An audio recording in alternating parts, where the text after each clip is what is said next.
This podcast is part of the Big Heads Media Podcast Network. Go to bigheadsmedia.com for more great podcasts.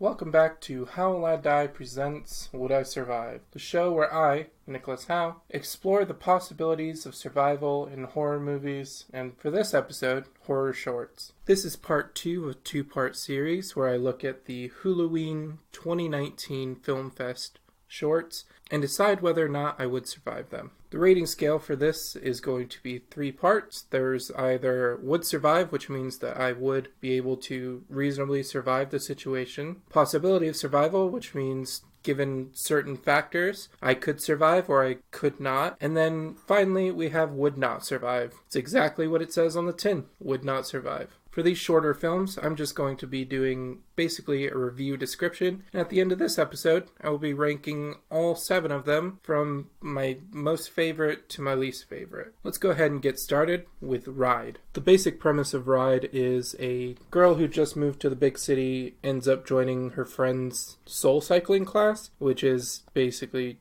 just riding a bike in one spot as exercise. Now, soul cycling is actually incredibly difficult, even based on that description alone. However, when it gets even more intense is when you start to sweat more and when you start to fear for your life a little bit.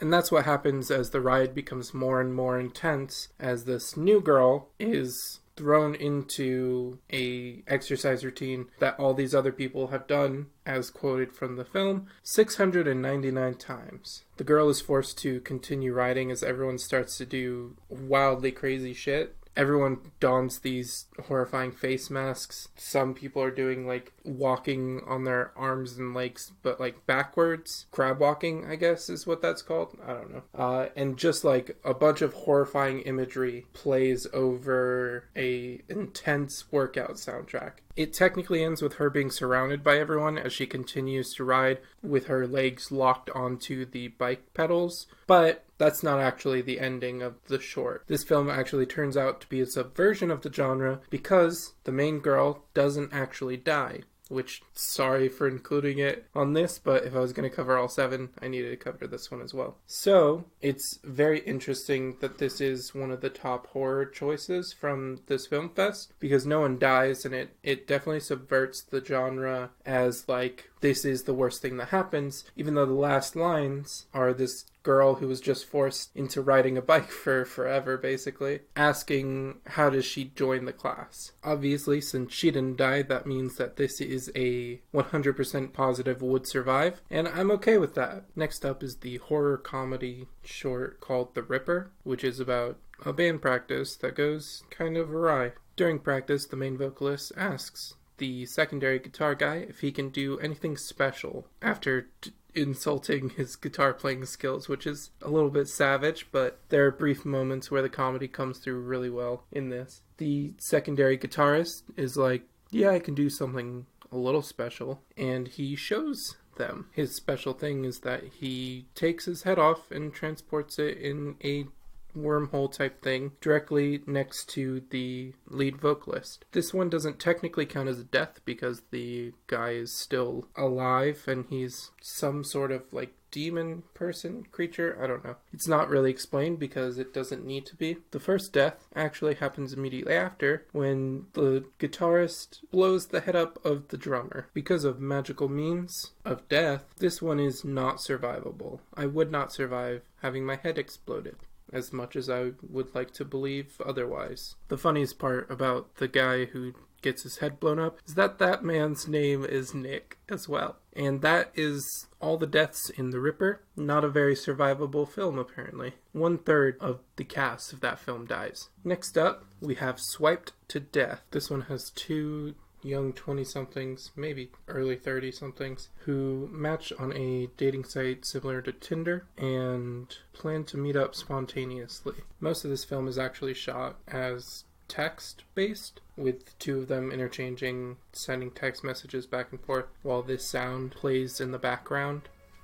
The text contains some heavy foreshadowing, but in the end, they agree to meet up at the girl's house. As the man leaves his house to go over to the girl's house, it's shown that he is in fact a serial killer, which he mentioned in the text messages as a joke, but we do see a dead body. Not quite sure how that person died, assumed by knife stabs, so I'm going to say possibility of survival, as that's the first death in this short film. It ends with another death as a vampire jumps out who happens to be a friend of the girl's and eats the man, and that ends the film on a death. I'm going to say would not survive, as I've stated before, because anything from behind the back, I'm not surviving it. That's the easiest way to take me out, is to get behind me. Lastly, we have the short Undo, which is about a man who is a scientist who creates time travel in a small form. After discovering that his machine works to do time travel, he gets into a small argument with a Halloween ornament of death and tells it its days are numbered, and then he starts to see a specter in the distance.